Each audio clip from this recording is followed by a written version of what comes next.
أعوذ بالله من الشيطان الرجيم. بسم الله الرحمن الرحيم.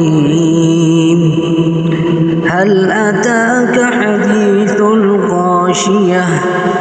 وجوه يومئذ خاشعة عاملة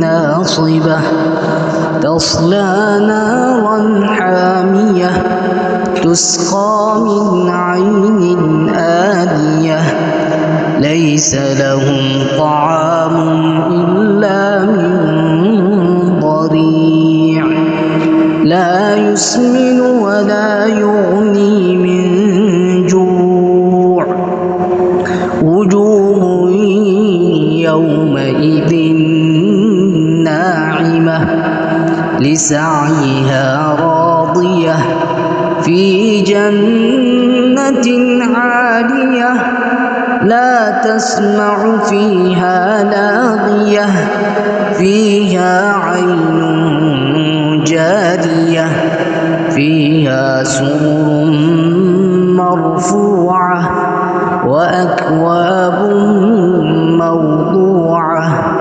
ونمارق مصفوفة وزرابي مبثوثة أفلا ينظرون إلى الإبل كيف خلقت وإلى السماء كيف رفعت وإلى الجبال كيف نصبت وإلى الأرض كيف سطحت فذكر إنما أنت مذكر لست عليهم بمسيطر إلا من تولى وكفر فيعذبه الله العذاب الأكبر إن إلينا